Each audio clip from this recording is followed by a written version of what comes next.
Estratificação de risco do diabetes mellitus. No dia a dia de qualquer UBS, é comum vermos pacientes com diabetes. Mas o que é diabetes? E qual é o papel da atenção primária na vida do diabético? Diabetes mellitus é uma doença caracterizada pela elevação da glicose no sangue, estado chamado de hiperglicemia. E isso pode ocorrer por defeitos na produção da insulina ou, se produzida, essa insulina não consegue fazer seu efeito. Existem dois tipos de diabetes mellitus mais frequentes: o diabetes mellitus tipo 1 e diabetes mellitus tipo 2.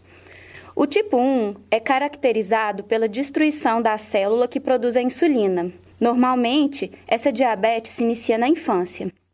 Já o diabético tipo 2 pode possuir uma produção normal de insulina, porém a insulina não consegue fazer sua ação ou produz pouca insulina. A diabetes tipo 2 possui relação direta com obesidade, dieta desequilibrada e hipertensão. Por isso, normalmente, surge a partir dos 30 anos. A estratificação de risco para diabetes na atenção primária é feita de acordo com o grau de risco apresentado pelo paciente, podendo ser baixo risco, médio risco ou alto risco. O baixo risco é composto por pacientes com pré-diabetes, que apresentam alguma alteração na glicemia de jejum.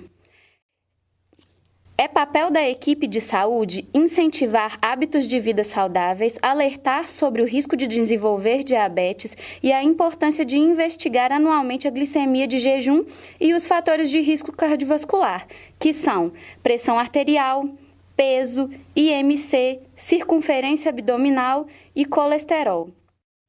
A consulta médica para os pacientes de baixo risco deve ser anual, intercalada com 2 consultas de enfermagem semestrais e avaliação clínica com o dentista anualmente.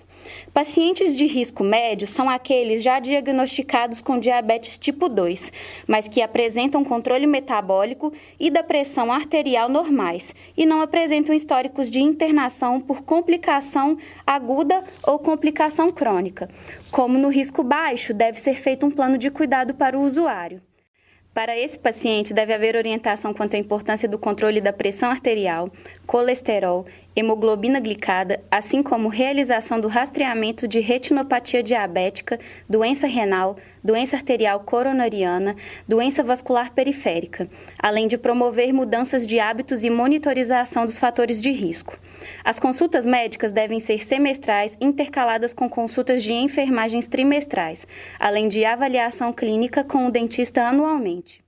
Já o risco alto é caracterizado por pacientes portadores de diabetes tipo 1 ou aqueles que, além de diagnosticados com diabetes tipo 2, apresentam complicações clínicas importantes, como o controle metabólico e da pressão arterial se encontrarem inadequados, ou o paciente apresenta o controle metabólico e pressão arterial adequados, porém com histórico de internação por complicações agudas nos últimos 12 meses e ou complicações crônicas como, por exemplo, o pé diabético.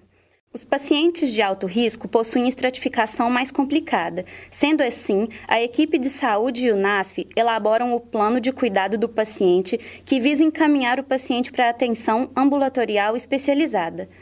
Na atenção especializada, deve confirmar o risco, elaborar e acompanhar o plano de cuidado do paciente, e somente quando o quadro estiver estabilizado, o paciente volta a ser acompanhado pela atenção primária. O plano de monitoramento do alto risco tem as mesmas ações do risco médio, mas as consultas médicas são quadrimestrais, intercaladas com consultas de enfermagem trimestrais e avaliação odontológica anual. E não se esqueça, o sucesso contra o diabetes se inicia na prevenção. Para se manter atualizado, acesse nosso Instagram, @dm_emfoco. Siga as instruções e se cadastre também.